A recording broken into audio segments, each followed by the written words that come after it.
नमस्कार हरि प्रेमियों, माइंडफुल भक्ति चैनल में आपका स्वागत है।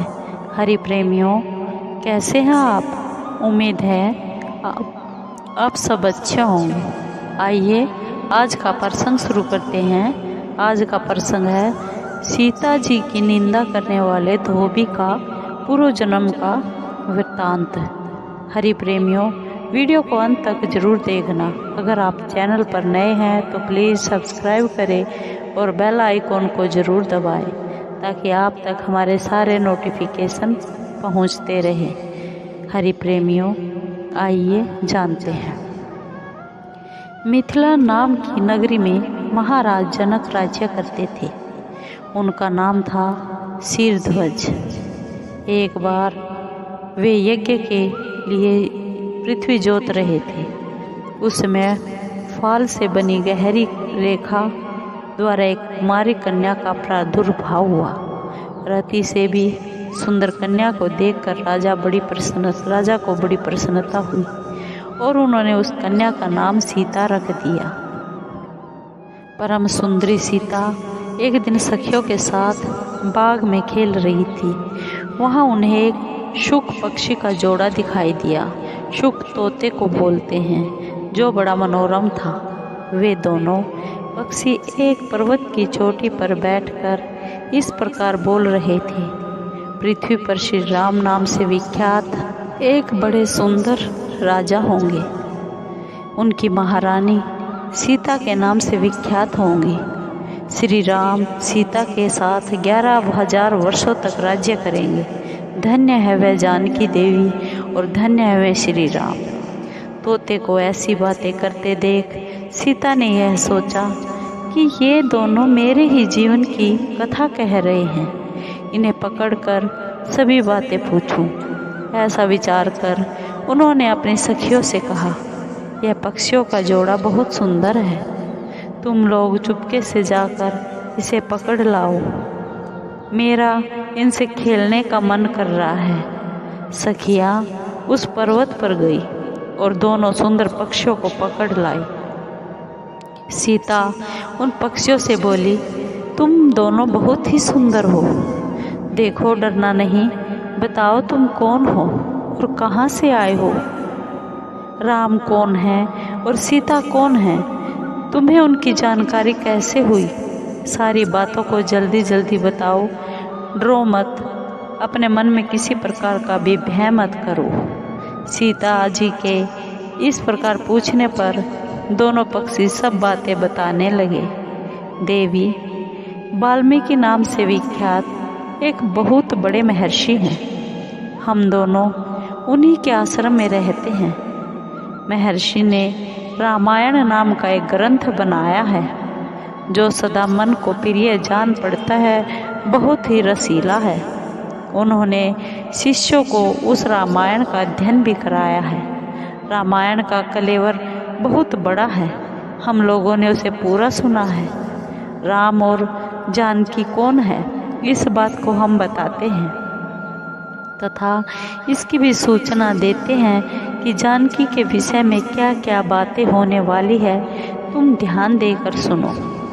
महर्षि ऋष्यशृंग के द्वारा कराए हुए पुत्रेष्टि यज्ञ के प्रभाव से भगवान विष्णु राम, लक्ष्मण, भरत और शत्रुघ्न ये 4 शरीर धारण करके प्रकट होंगे। देवांगनाएं भी उनकी उत्तम कथा का गान करेंगी। श्री राम महर्षि विश्वामित्र के साथ भाई लक्ष्मण सहित हाथ में धनुष लिए मिथिला पधारेंगे। उस समय वहाँ वे शिवजी के धनुष को तोड़ेंगे और अत्यंत मनोहर रूप वाली सीता को अपनी पत्नी के रूप में ग्रहण करेंगे। फिर उन्हीं के साथ श्री राम अपने विशाल राज्य का पालन करेंगे। ये तथा और भी बहुत सी बातें वहाँ हमारे सुनने में आई हैं। ये सुंदरी, हमने तुम्हें सब कुछ बता दिया। अब हम जाना चाहते हैं, हमें छोड़ दीजिए। पक्षियों की ये अत्यंत मधुर बातें सुनकर सीता जी ने उन्हें मन में धारण किया और पुनः उन दोनों से पूछा, राम कहाँ होंगे? वे किसके पुत्र हैं और कैसे वे आकर जानकी को ग्रहण करेंगे? मनुष्य अवतार में उनका श्री विग्रह कैसा होगा। उनके प्रश्न सुनकर शुकी तोती मन ही मन में जान गई कि ये ही सीता है।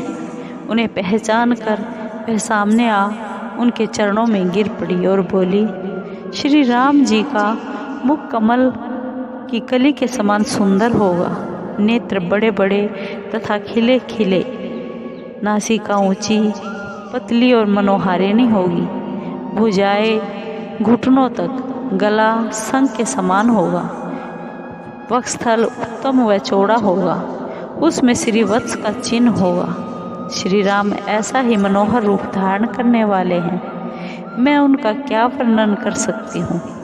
जिसके 100 मुख हैं वह भी उनके गुणों का बखान नहीं कर सकता। फिर हमारे जैसे पक्षियों की औकात ही क्या है। वे जानकी देवी धन्य हैं जो शीघ्र रघुनाथ जी के साथ हजारों वर्षों तक प्रसन्नतापूर्वक विहार करेंगी। परंतु हे सुंदरी, तुम कौन हो।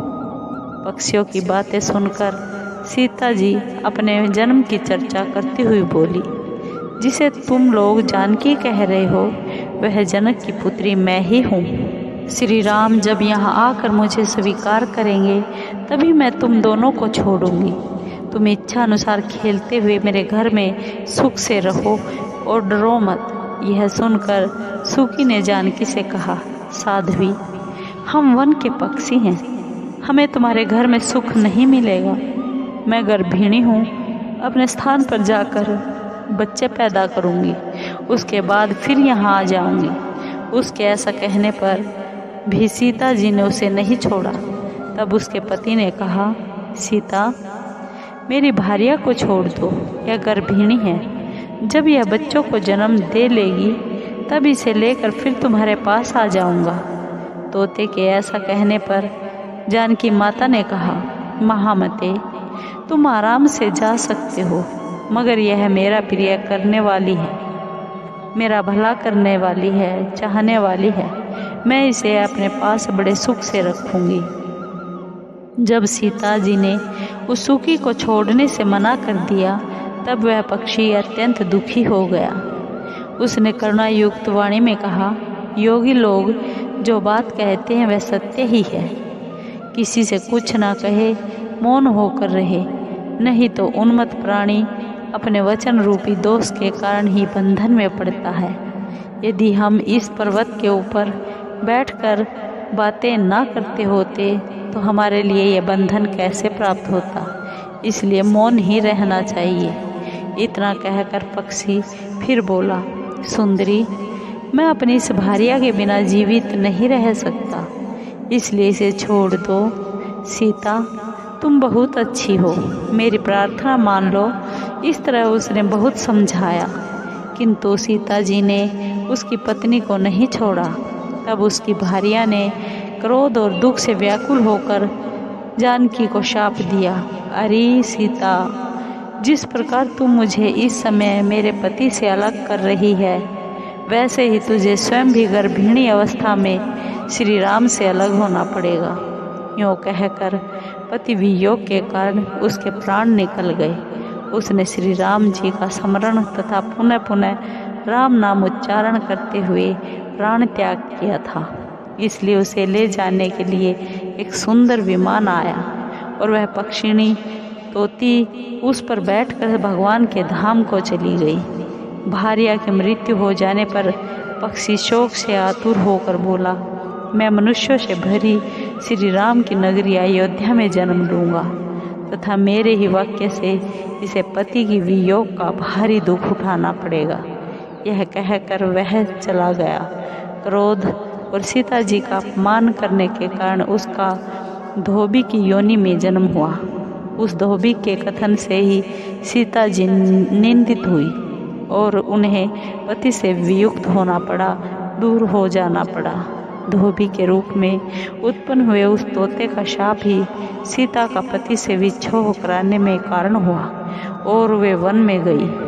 हरि प्रेमियों, आपको ये कथा कैसी लगी? अगर आपको अच्छी लगी हो तो प्लीज़ लाइक कीजिए, शेयर कीजिए, सब्सक्राइब कीजिए और कमेंट ज़रूर कीजिए। धन्यवाद।